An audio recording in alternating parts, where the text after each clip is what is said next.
video I am going to discuss about care of bedridden patient.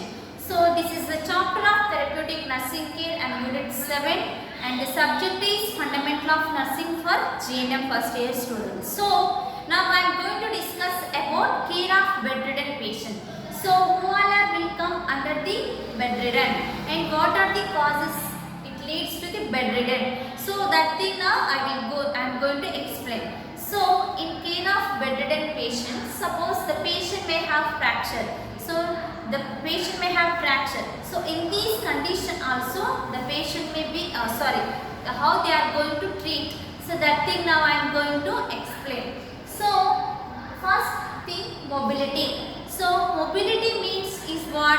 So mobility is the ability to move freely, easily and purposefully in the environmental. And next thing is an essential part of living. So it is an essential part of living, and through this mobility they can move their self easily, purposefully, and next thing is freely in the environmental. So this is the meaning of mobility. Mobility is nothing but mobility is the ability to move freely, easily, purposefully in the environmental, and it is the essential part of living. So this is the meaning of mobility. So mobility means they can move easily, freely, purposefully. So whereas come for immobility, they cannot move easily, they cannot do it easily. So there is a difficulty in the patient. So they cannot do their activities themselves. So that is the difference between the mobility and immobility. In immobility they can do it very easily, purposefully, freely. But in immobility they cannot do it. They cannot do it easily, they cannot do it freely. So this is the difference between mobility and immobility. So to lead this immobility, so what are the causes are present? So that thing now we will see. So in causes, first one is congenital problems. So these congenital problems are present. Birth defects. So these are the birth defects. So congenital. So this is the birth defect. So what are the congenital problems? That is his dysplasia. So what is meant by his dysplasia? So it is nothing but hip joint become partially or completely dislocated. So it is a one type of birth defect and it is one type of congenital problem. So what is meant by hip dysplasia? So whatever the hip joint is not able to, that hip joint become completely or partially dislocated. So this is the meaning of hip dysplasia, and it is also one type of congenital problem. And next thing is spina bifida. So what is mean by spina bifida? By name itself we can understand that is there is no proper development of spinal cord. So spinal cord fails to develop. So spinal cord fails to develop. So that is the meaning of spina bifida. So it is also one type of cause of immobility to lead the patient bedridden. And next thing is we will see cerebral palsy. So what is mean by cerebral palsy? So damage to the brain before a birth. So here the damage of brain before the birth. So this is the meaning of the cerebral palsy. So when the patient is in mother womb, so at the time only when it is developing the patient baby, so day by day at the time only the brain may be damaged. So that is known as cerebral palsy. So it is nothing but damage to the brain before at birth. So this is also one type of cause of immobility. And next thing is Parkinson's disease. So what is mean by Parkinson's disease? So it is nothing but disorders of central nervous system. So in the human body there is a central nervous system, that is the disorders of central nervous system, and that affects on movement. So due to this disorders of central nervous system there is a presence, there is where it is affecting on movements. So including tremors. So the patient may have shakiness. So this is the Parkinson disease. It is nothing but there is a disorders of central nervous system. So due to this disorder of central nervous system, it affects on the patient movements. So including tremors. So there is often including tremors. There is a presence of shaking in the body, in the fingers, in the hand. So this is the meaning of Parkinson's disease. And next one is multiple sclerosis. So what is mean by multiple sclerosis? This is the damage to the myelin sheath. So this is the meaning of damaged myelin sheath. So this myelin sheath of this one is covers the nerve cells and in the brain. So damage to the myelin sheath of nerve cell in the brain. So in the brain there is a presence of myelin sheath. So it will become damaged. So due to that damage, there is not in the brain and spinal cord it will be present. So if it is damaged, there is a disrupted communication between the body, brain and body. So this is the meaning of multiple sclerosis. So multiple sclerosis means nothing but there is a damage of the myelin sheath of nerve cells in the brain and spinal cord. So due to damage of this sheath, there is a presence of disrupt communication between the brain and body. So this is the meaning of multiple sclerosis. And till now we have seen that is causes of immobility. So congenital problems. So what are the congenital problems may be present? So hip dysplasia. So it is also one type of cause to reach the bedridden and spina bifida. So there is a phase of spinal cord phase to develop. So we will see next continuation. So next thing is central nervous system. So there is a presence of tumors in the brain. So there is a presence of tumors in the brain. And next thing is CVA, cerebrovascular accident. So this is also one type of cause to lead the bedridden. And next thing is meningitis. So what is mean by meningitis? Inflammation of the brain. So in the brain there is a one type of layer that is the meninges. If it is infected, it is known as meningitis. Due to few bacteria or microorganisms, there is a chance to get itis in the meninges.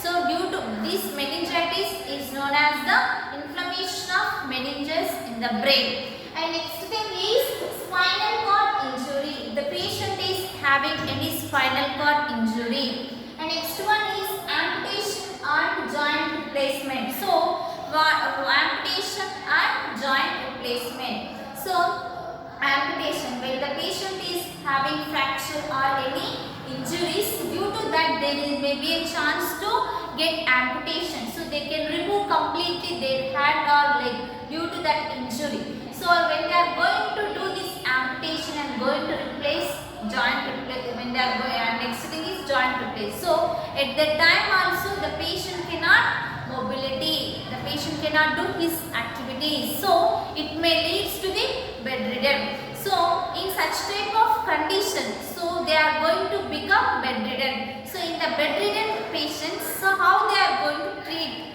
So as a nurse, how she is going to provide the care in that condition. So that thing I am going to explain. So we have seen till now causes of immobility and what is meant by mobility. So causes of immobility, I think people understood very well. It is nothing but congenital abnormality. So due to birth defect, there is a presence of dysplasia and spina bifida and existing cerebral palsy and Parkinson disease. So these are the things we can see in birth defect and congenital problems and Parkinson disease. It is different. It's depend on age with age. And next thing is multiple sclerosis. And next thing is tumors and cerebrovascular accident and meningitis, spinal cord injury, amputation and joint replacement. So these things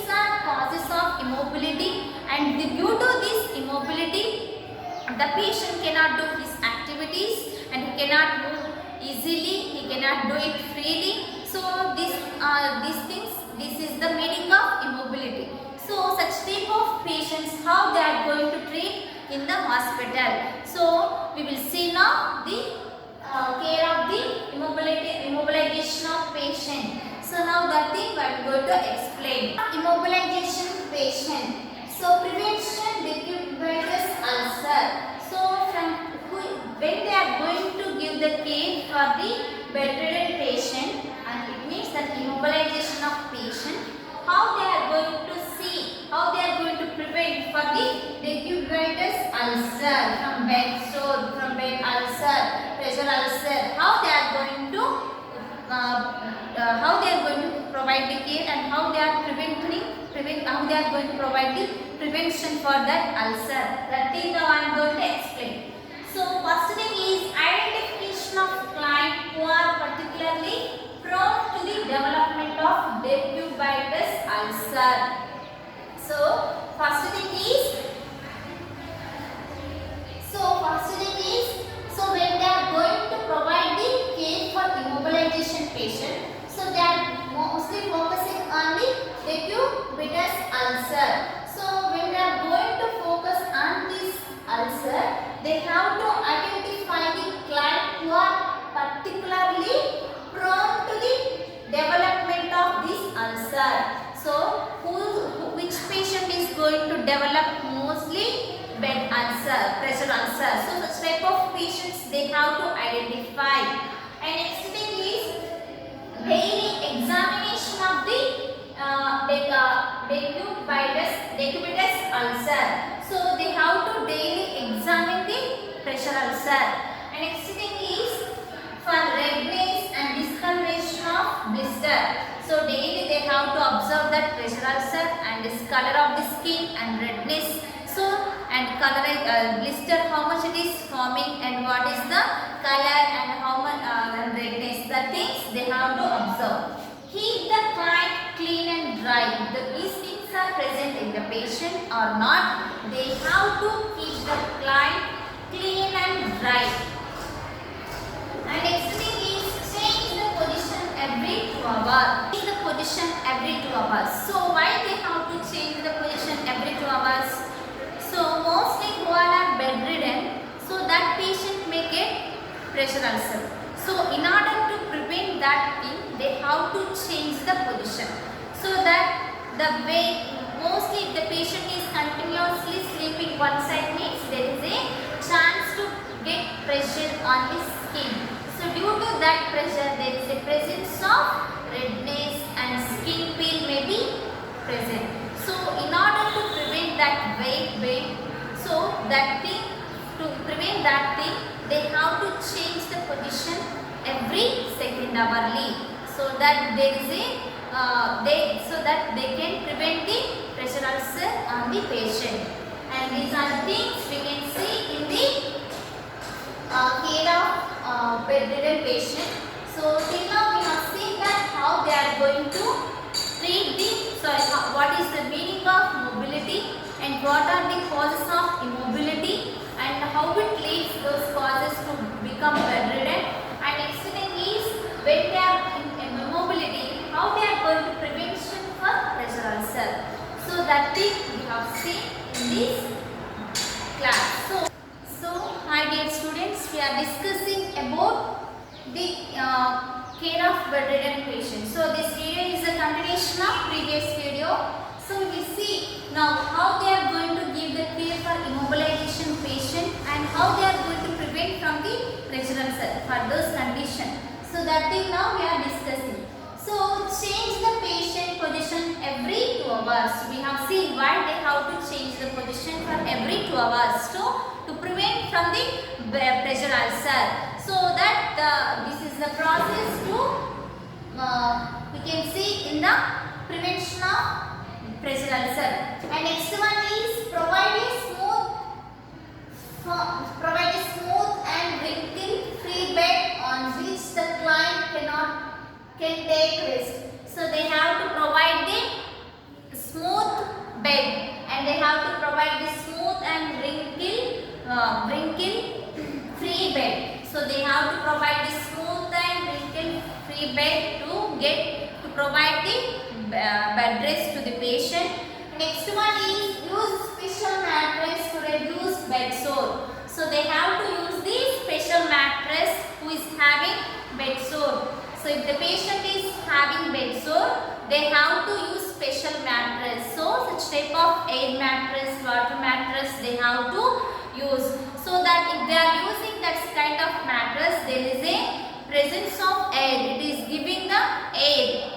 So when they are sleeping on that mattress, it is producing the air. So that the patient cannot get pressure ulcer. So there is a chance to reduce the pressure ulcer by using this air mattress. And next one is change the linen as soon as they become wet. So change the linen as soon as they become wet. So these are the things they can see in prevention of pressure ulcer. And who is in bedridden patient. So in that patients, to prevent the pressure ulcer, how they are going to take care. So what are the steps they have to follow as a nurse? That thing we have seen. And next one is prevention of trauma. So there is a problematic for trauma also. So how they are going to prevention of trauma. Maintain bed rest or limb rest as indicated. So they have to maintain the bed rest and limb rest as they are indicated. And next one is provide support of joints and above and below. So they have to provide the support of joints if it is above or below fracture side. And next one is especially when moving and turning. So they have to provide the bed rest for the trauma patients and limb rest as indicated. And next one is they have to provide the support of joints. And next one is above and below and fracture side. Especially when they are turning and moving at that moment, they have to provide the good support for the patient, and they have to provide the bed rest. So next one is support fracture side and with pillows or folded blanket. So they have to provide the support. How? With what they have to provide the support? With pillow or folded blanket. So through these things they can provide the support of the trauma patient. Fracture patient. So these are the things we can see in prevention of trauma. So till now we have seen that is what is meant by immobility. Immobility means nothing but the patient can move easily, freely, purposefully in the environmental, and it is an essential part of living. And whereas comfort, immobility, in immobility the patient cannot move easily, he cannot do it freely, and that is the difference between the immobility and mobility. And causes of immobility, there is a causes that is congenital problems when the baby so that congenital problems are, and that means that birth defect. So that may be hip dysplasia and spina bifida, and next thing is cerebral palsy. These are the causes may leads to the bedridden, complete bedridden. And next one is Parkinson disease, multiple sclerosis, and CVA, meningitis. And next thing tumors in central nervous system. And next thing is spinal cord injury, amputation, and joint replacement. So these are the causes may lead the patient to become bedridden. And next thing is such type of patients they are going to provide the care. How they are going to provide the care? First thing is such type of patients they are going to give the care from the prevention of pressure ulcer. So that thing we have seen. And next thing is prevention of trauma. So this is also we have seen. So completed this topic. Thank you.